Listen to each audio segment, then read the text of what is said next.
News 21 Bharat सबके साथ सच के साथ। नमस्कार, न्यूज़ 21 भारत में आपका एक बार फिर से स्वागत है। आज हम बात करेंगे श्री अशोक ओझा जी से, जो एक समाज सेवी हैं और 1998 से टीएमसी में एक कार्यकर्ता के रूप में काम करते आ रहे हैं और अब अपने वार्ड नंबर 42 के प्रेसिडेंट बनाया गया है। तो अब वार्ड में कैसे काम करेंगे और इनके सामने क्या क्या चुनौतियां रहेगी, तो आइए जानते हैं कि मिस्टर ओझा जी का आगे की क्या योजना है। धन्यवाद। देखिए, कोई भी प्लानिंग नहीं है। मुझे जोड़ा साकू के कॉन्फ्रेंस जिस दिन हो रही थी 12 तारीख को, उस दिन मुझे पता चला कि मैं वार्ड का सभापति नियुक्त हुआ हूँ। तो मैं आशा करता हूँ, देखिए संगठन से जुड़ा हुआ व्यक्ति हूँ और नीचे स्तर से जुड़ा हुआ हूँ, 1998 से तृणमूल के साथ हूँ।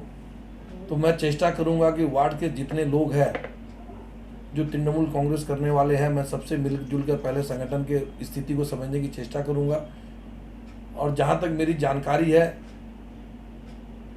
विगत 20-25 सालों से वार्ड बीजेपी के हाथ में है, तो मुझे समय मिला तो मैं पूरा समय देकर संगठन को मजबूत करने की चेष्टा करूंगा और लोगों के बीच में रहूंगा। जो माननीय मुख्यमंत्री ने कहा है कि राजनीति करने के पहले आप लोगों के बीच में रहें, तो मैं लोगों के बीच में रहकर चेष्टा करूंगा कि हमारी मुख्यमंत्री माननीय ममता बनर्जी की बात लोगों के बीच में पहुंचाए और उनके द्वारा किए गए कार्य को लेकर मैं आवाम के बीच में जाऊंगा और संगठन को मजबूत करके चेष्टा करूंगा कि संगठन आने वाले दिनों में तृणमूल कांग्रेस वार्ड 42 में मजबूत हो और वार्ड 42 एक उदाहरण हो अन्य वार्डों के लिए कि कोई कमज़ोर वार्ड भी यदि वहाँ के कर्मी और सब मिलकर यदि साथ में चेष्टा करे तो वार्ड किसी भी कारण से कमज़ोर नहीं होगा और वहाँ मजबूती आएगी और आवाम का साथ भी मिलेगा। देखिए, बहुत सा कार्य ऐसा है जो वार्ड में नहीं हुआ। जैसे वार्ड के अंदर में जहाँ तक मेरी जानकारी है, सुलभ शौचालय की सुविधा है, पानी की कहीं कहीं किल्लतें हैं, बहुत सी छोटी छोटी चीज़ें हैं जो नहीं हुई।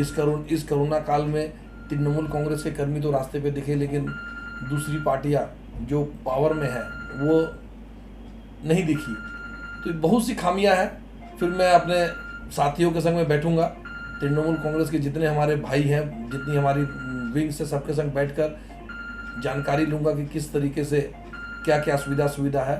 फिर उसके बारे में हम लोग रास्ते पर उतरेंगे और लोगों के बीच में जाकर उनसे उनकी राय पूछकर उन कामों को कलकत्ता कॉरपोरेशन के माध्यम से कराने की चेष्टा करूँगा, जिसका संदेश हम लोगों को माननीय हमारे मेयर साहब फिरहाद हकीम ने कहा है कि कलकत्ता कॉरपोरेशन तृणमूल कांग्रेस का था, अभी वहाँ पर कोऑर्डिनेटर है।